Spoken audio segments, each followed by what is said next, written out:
The following is distributed by the Berean Call. No hay duda de que él, el Papa, puede errar aún en asuntos tocantes a la fe.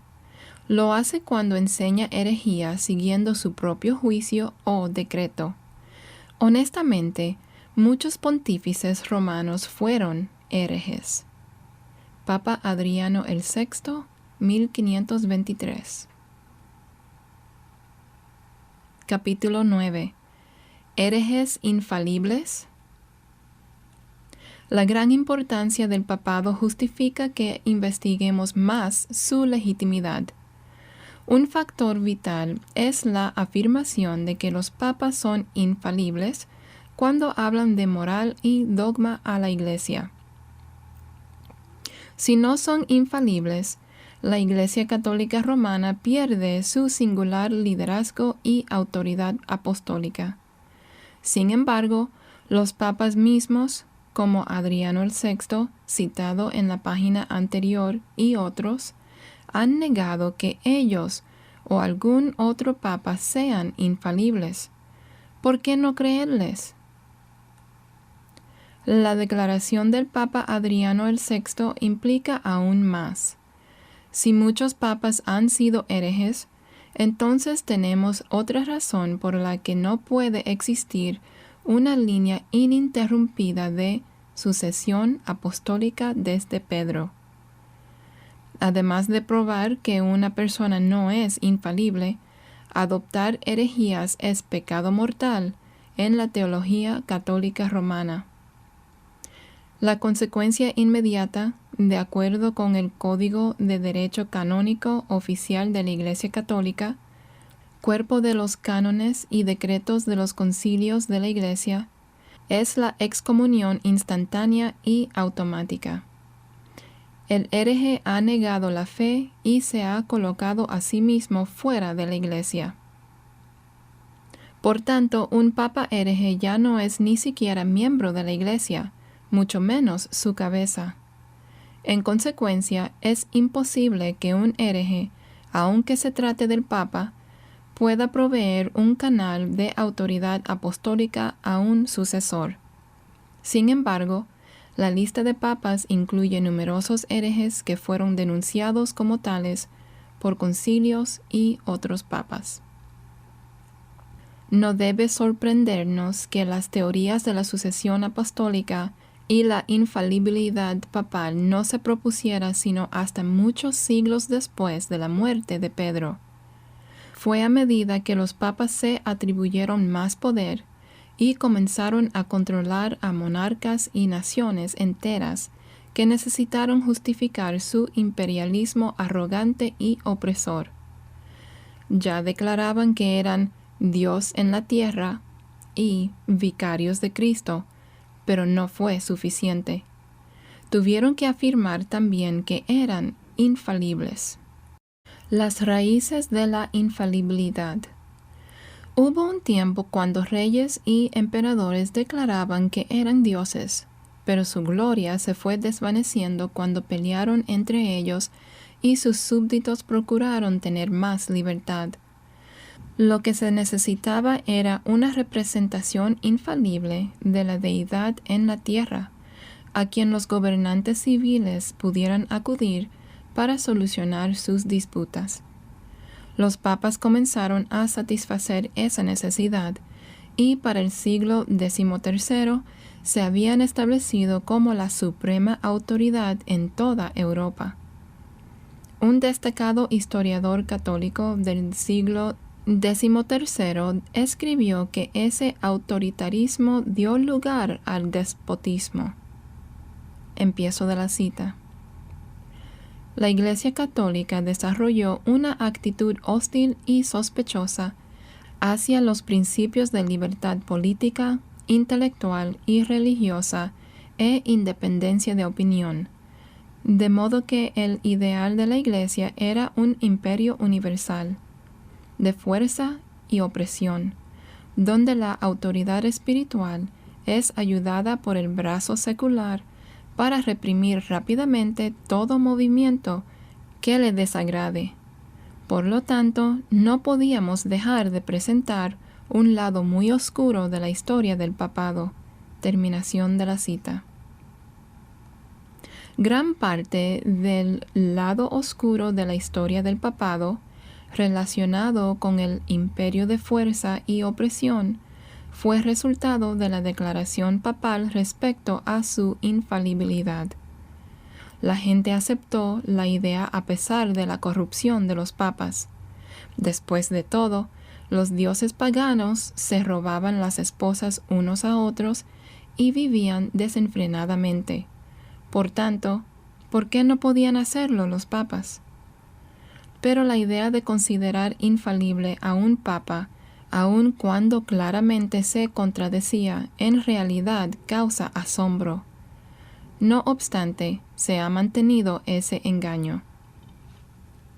Por ejemplo, ese fue el caso cuando el Papa Clemente XI, 1700 a 1721, confirmó al rey Felipe V de España y poco después al rey Carlos III de Alemania, otorgando a ambos los mismos títulos y privilegios, incluyendo la sumamente preciada bula de la Cruzada. Como resultado, Carlos le declaró la guerra a Felipe para reclamar la corona que el Papa aparentemente le había dado. Clemente XI incluso confirmó a 2 candidatos diferentes, cada uno propuesto por uno de los soberanos, para el mismo obispado. Uno pensaría que semejantes contradicciones serían prueba suficiente de que el Papa no era infalible. Sin embargo, los obispos que defendían a Carlos III, según un observador de esa época, empiezo de la cita, alegaron la infalibilidad del Papa y que todo cristiano está obligado en conciencia a seguir la última declaración del Papa y a obedecerla ciegamente, sin inquirir sobre las razones que motivaron al Papa a pronunciarla. Terminación de la cita. Así es la autoridad ilógica y antibíblica, pero absoluta e infalible, que por mucho tiempo habían declarado los papas y que llegó a ser dogma oficial católico romano en el Concilio Vaticano I. Dicho concilio fue obligado por Pío IX, 1846 a 1878, a declarar aún que la sumisión al Papa era requisito para la salvación. Empiezo de la cita. Por tanto, si alguien dice que el bienaventurado apóstol Pedro no fue designado príncipe de todos los apóstoles y cabeza visible de la iglesia militante, o que él mismo directa e inmediatamente recibió de nuestro Señor Jesucristo una primacía de honor solamente y no de jurisdicción propia y verdadera sobre toda la iglesia, sea anatema, excomulgado y por tanto condenado. Terminación de la cita. Casi 300 años antes, en 1591, el cardenal jesuita Roberto Bellarmino, que era absolutamente leal al Papa, había declarado que todo lo que el pontífice romano ordenara se debía creer y obedecer, sin importar cuán malo o ridículo pudiera ser. Por supuesto, Bellarmino no pudo mostrar ningún apoyo bíblico, lógico ni tradicional para esa idea extrema, la que eliminaba la responsabilidad moral del individuo ante Dios, que tan claramente se enseña en la Escritura y que cada conciencia reconoce. Pedro Olivi, un sacerdote franciscano, realizó uno de los primeros intentos para establecer la infalibilidad papal. Su motivo fue primordialmente egoísta. El Papa Nicolás III, 1277 a 1280, había favorecido a los franciscanos declarando que empiezo de la cita, renuncia comunal a la propiedad era un posible camino a la salvación.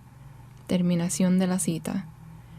El catolicismo romano había enseñado por mucho tiempo que la salvación es por obras, como lo enseña aún hoy. Deseando que la decisión del Papa en favor de él y sus colegas franciscanos fuese irrefutable, Olivi propuso que dichos pronunciamientos papales fuesen infalibles. Un papa podía vivir en la forma más impía, asesinando a rivales, saqueando ciudades, masacrando a sus habitantes, como lo hicieron muchos papas, y negar a Cristo diariamente con actos abominables. No obstante, cada vez que hiciera un pronunciamiento sobre fe y moral a la Iglesia, estaría bajo la guía del Espíritu Santo al punto que cualquiera cosa que dijera sería infalible. La asombrosa propuesta de Olivi se apartó radicalmente de la tradición de la Iglesia. Hasta entonces, pocos papas habían osado considerarse como infalibles, aunque la tentación para el ego humano de adoptar tal desatino es especialmente grande para los que son muy reverenciados y venerados. El teólogo católico Hans Küng escribe, empiezo de la cita, con respecto al origen de la doctrina romana de la infalibilidad, ésta no se formó ni se desarrolló lentamente, sino más bien fue creada en forma repentina a fines de los 1200 por un franciscano excéntrico, Pedro Olivi, 1298, a quien muchas veces se le acusó de herejía. Al principio ninguno tomó en serio la idea de Olivi. Los canonistas medievales nunca habían declarado que la Iglesia necesitaba una cabeza infalible para mantener su fe, y el actual ataque crítico contra los principios de infalibilidad cuenta con el respaldo de la Escritura y del cuerpo de la tradición católica. Terminación de la cita. Una obra del diablo. La teoría de Olivi pronto fue denunciada por un pontífice que descargó su despiadada venganza sobre los franciscanos.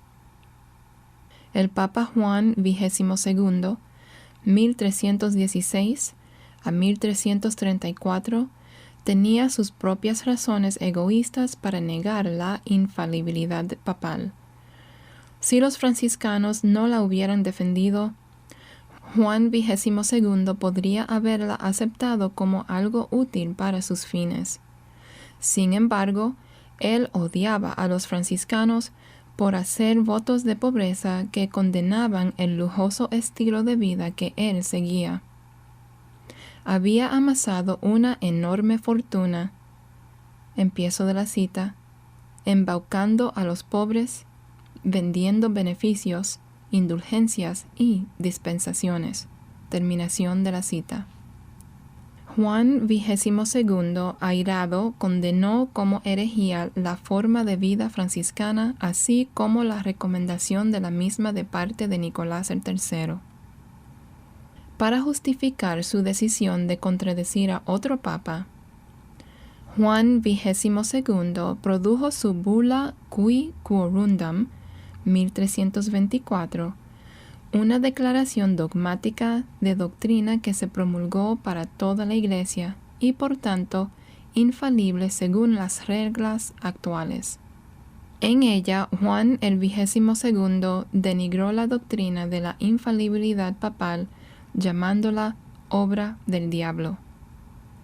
Aunque a menudo se le presenta como ejemplo del hereje consumado, Juan XXII continuó en el Santo Oficio durante 17 años de corrupción, y su nombre aún se exhibe desvergonzadamente en la lista oficial del Vaticano de los vicarios de Cristo.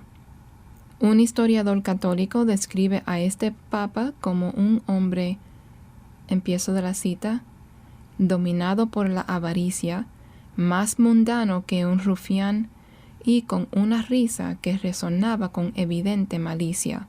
Terminación de la cita. No obstante, es un eslabón esencial en la supuesta sucesión apostólica desde Pedro, de la cual depende la legitimidad de Juan Pablo II en la actualidad. La herejía de los papas herejes. Clemente el V, el predecesor de Juan XXII, había regalado toda la riqueza de la Iglesia a sus parientes, dejando el tesoro vacío. El nuevo Papa se propuso remediar definitivamente dicha situación. Por tanto, vendía todo, incluyendo la absolución del pecado y la salvación eterna.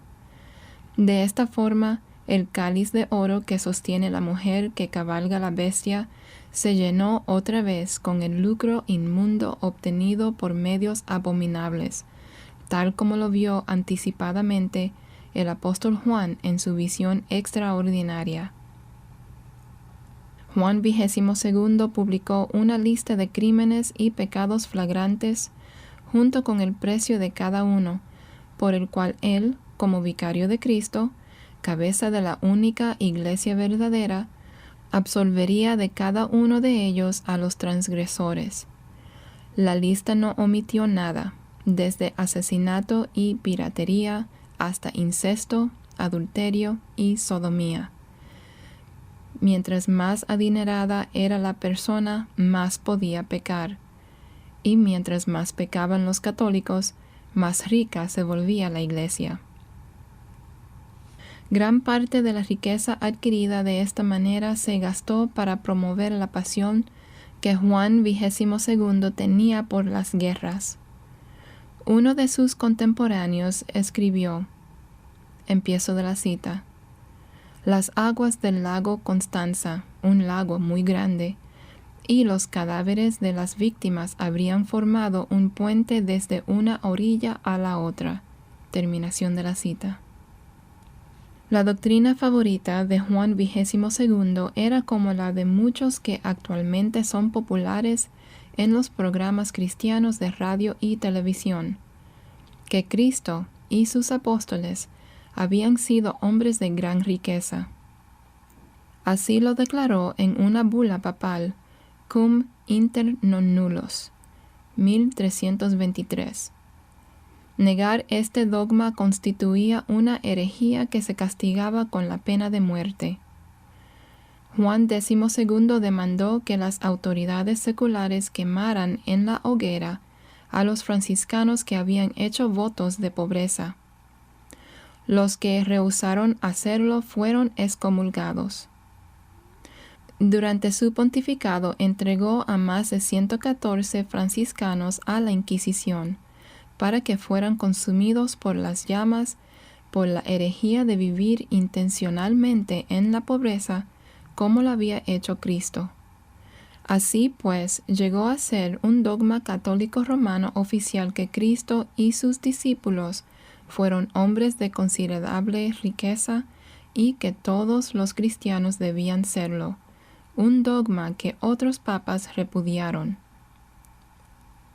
Estos papas herejes y la forma en que se condenaban unos a otros forman parte de la historia de los papas, la historia que los católicos deben enfrentar con honestidad, y los protestantes también, los que admiran a Juan Pablo II, deben darse cuenta de que el cargo que ocupa y la autoridad especial que afirma poseer han llegado hasta él a través de una larga línea de criminales y herejes, a quienes él y su Iglesia todavía honran como vicarios de Cristo del pasado.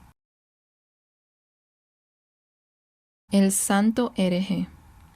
Millones de católicos, a quienes les han ocultado la verdad de la historia de la Iglesia, consideran al Papa Juan XXII como un hombre excepcionalmente santo. ¿Acaso no lo favoreció Nuestra Señora del Monte Carmelo entre todos los papas con una de sus escasas apariciones personales? Él juró que la Virgen María se le había aparecido para darle la gran promesa, que ella iría personalmente al purgatorio el sábado después que las personas murieran y llevaría al cielo a todos los que, habiendo cumplido algunas otras condiciones, hubieran muerto llevando puesto el escapulario marrón de la Virgen. Confiados en este privilegio sabatino, que fue confirmado por otros papas, millones de católicos romanos desde entonces han usado, y todavía usan hoy, el escapulario marrón de Nuestra Señora del Monte Carmelo como su boleto para entrar al cielo. Después de un tiempo, el emperador Luis de Baviera denunció a Juan XXII como hereje. Lo depuso y nombró a otro papa en su lugar. Pero el intento del emperador de purificar el papado se tornó en vergüenza cuando, poco después que el nuevo papa ocupó su cargo, la esposa del emperador entró en la escena. El emperador enseguida decidió que Juan XXII no era tan malo después de todo, puesto que, como Pedro de Rosa comenta con sarcasmo, aunque Juan, como la mayoría de los papas, tenía hijos ilegítimos, al menos él, empiezo de la cita, jamás había cometido el pecado de contraer matrimonio. Terminación de la cita. Tal sarcasmo, aunque proviene de un historiador católico, quizá parezca injusto, pero en realidad está plenamente justificado. El Código de Derecho Canónico actual, en el Canón 1394, se refiere al matrimonio como escándalo, si se trata de los sacerdotes, mientras que no usa palabras tan severas para pecados de los cuales ellos, con frecuencia, son culpables aún hoy, tales como violación de niños, tener una concubina, homosexualidad, etc. Después que lo reinstalaron como papa, Juan XXII proclamó herejías tan abominables que sólo su muerte lo salvó de que lo sacaran del papado otra vez. No obstante, su nombre permanece en esa larga lista de supuestos sucesores de Pedro mediante los cuales el Papa Juan Pablo II recibió su autoridad. En el año 896, Esteban el VII, 896 a 897, hizo que exhumaran el cadáver del Papa anterior, Formoso, 891 a 896, 8 meses después del entierro. 8 meses después del entierro. Lo cubrieron con sus anteriores vestiduras papales, lo sentaron sobre un trono en la cámara del concilio y el cadáver fue juzgado y declarado culpable de haber coronado como emperador a uno de los muchos descendientes ilegítimos de Carlomagno. En realidad, varios papas eran hijos ilegítimos de papas anteriores. Por lo tanto, carecían de derecho legal al supuesto trono de Pedro y, en consecuencia, difícilmente podían transferir la autoridad apostólica a sus sucesores. Habiendo sido condenado por el Papa Esteban el VII, el cadáver del ex Papa Formoso fue desvestido, le cortaron de un hachazo los 3 dedos de la mano derecha con que daba la bendición y arrojaron los restos a la muchedumbre que estaba afuera, que lo arrastró por las calles y lo arrojó al río Tíber. Después unos pescadores realizaron un entierro decente. El Papa Esteban el VII declaró nulas todas las ordenaciones hechas por Formoso, creando así un serio problema que aún atormenta a la Iglesia Católica Romana hasta este día. Formoso había ordenado a muchos sacerdotes y obispos quienes a su vez ordenaron a muchos otros que también hicieron lo mismo. Por lo tanto, hasta el presente existe una pregunta válida e insoluble respecto a cuáles sacerdotes, obispos, etc., están en la línea de los que ordenó Formoso y que, por tanto, carecen de genuina autoridad apostólica. ¿Y qué se puede decir de aquellos que fueron ordenados por muchos otros papas herejes? ¿Y cómo se explica que Formoso también esté en la lista oficial del Vaticano de los Vicarios de Cristo, como también el Papa que exhumó su cadáver y lo denunció póstumamente? El Papa Sergio el III estuvo de acuerdo con Esteban el VII en pronunciar nulas todas las ordenaciones hechas por papas herejes, lo cual, por supuesto, es lógico en vista de que la excomunión automática acompaña a la herejía, tal como vimos. En Cum ex apostolatus officio, el Papa Pablo IV declaró, empiezo de la cita, por la plenitud del poder papal, terminación de la cita, que todos los actos de papas herejes quedaban nulos y sin valor. Esta declaración infalible deja en ruinas la sucesión apostólica. Concilios superiores a los papas. Vigilio, un ex oficial romano inescrupuloso, como papa 537 a 555, fue una figura aún más trágica. Cambiaba de opinión respecto a doctrinas cada vez que el emperador se lo exigía.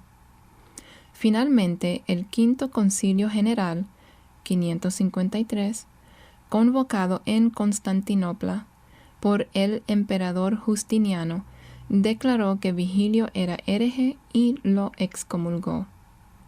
Nadie dudaba que la autoridad de un concilio era superior a la de un papa. Exiliado por el emperador, Vigilio confesó sus errores y alegó que había sido engañado por el diablo. Sin embargo, el reinado de este hombre sobre el supuesto trono de Pedro fue uno de los más prolongados entre todos los papas. Más de un papa fue condenado como hereje por un concilio de la Iglesia. El Concilio de Constanza, 1414 a 1418, depuso a 3 papas, cada uno de los cuales afirmaba ser el verdadero vicario de Cristo, y cada uno había excomulgado a los otros 2. Véase apéndice D. El Papa Honorio, 625 a 687, fue condenado como hereje por el Sexto Concilio Ecuménico, 678 a 687. Durante siglos, cada nuevo papa que asumía el cargo debía jurar que Honorio había sido hereje y que el concilio había actuado correctamente al condenarlo. Sin embargo, él también sigue en la lista oficial de los sucesores de Pedro. La acción del Sexto Concilio Ecuménico, confirmada por papas subsiguientes, durante siglos se consideró como una prueba de que los papas no eran infalibles. Sin embargo, el déspota y obstinado Papa Pío IX, mediante amenazas y manipulación, logró que el Concilio Vaticano I en 1870 afirmara la infalibilidad papal. Contradicciones y más contradicciones. Cuando hay 2 personas que tienen opiniones opuestas, ambas no pueden tener la razón. Sin embargo, los papas casi se especializaron en contradecirse unos a otros respecto a temas claves. Agapito, 535 a 536, quemó el anatema que Bonifacio II, 530 a 532, había promulgado solemnemente contra Dioscoro, 530. Este último figura como antipapa, pero Agapito, quien lo apoyó, figura como un papa genuino. Adriano II, 867 a 872, dijo que los casamientos civiles eran válidos. Pío VII, 1800 a 1823, los declaró nulos. Estos dos hombres figuran como papas legítimos. Nicolás V, 1447 a 1455, anuló todos los documentos, procesos, decretos y censuras contra el Concilio de Basilea, formulados por Eugenio IV, 1431 a 1447, empiezo de la cita, para que se consideraran como si nunca hubieran existido. Terminación de la cita. Pero ambos continúan en la lista oficial de papas hasta hoy. El 21 de julio de 1773, el Papa Clemente XIV promulgó un decreto prohibiendo la existencia de la orden jesuita, pero un decreto del Papa Pío VII el 7 de agosto de 1814 los restauró. Eugenio IV condenó a Juana de Arco, 1412 a 1431, a ser quemada como bruja y hereje, pero esta fue beatificada por Pío X, 1903 a 1914, en 1909, y canonizada por Benedicto XV, 1914 a 1922, en 1920. Actualmente, en la Catedral de Notre Dame, una de las imágenes más populares es la de Santa Juana de Arco, la heroína nacional de Francia, y siempre hay frente a ella abundantes velas ardiendo.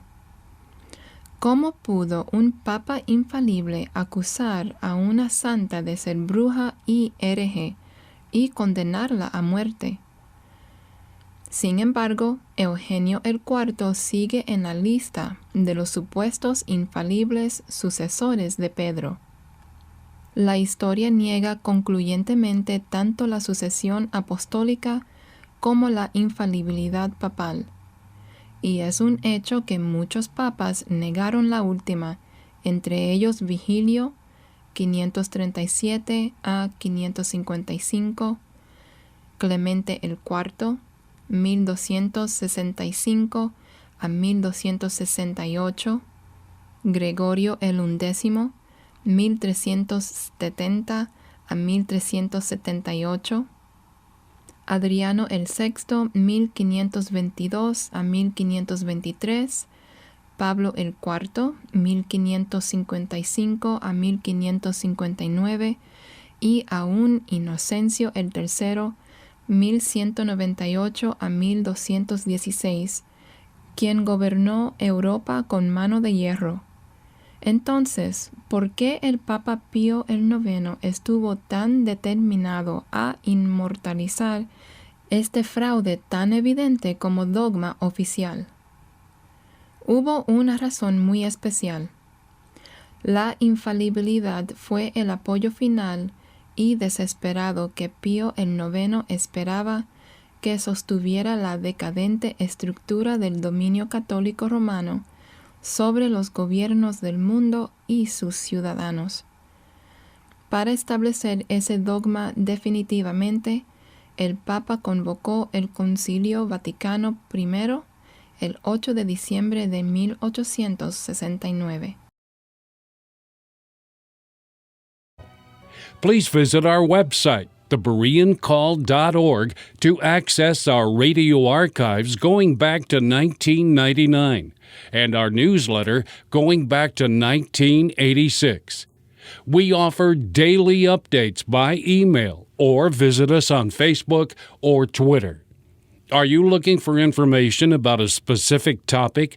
Go to thebereancall.org and click on Topics at the top of the page. Our online store is thebereancall.com. We offer a wide variety of books, tracts, CDs, and DVDs. Note that most of our ebooks are free. I'm Gary Carmichael. Thanks for tuning in, and we hope you can join us again next week. Until then, we encourage you to search the Scriptures 24/7. Though none go with me, I still will follow. No turning back, no turning back.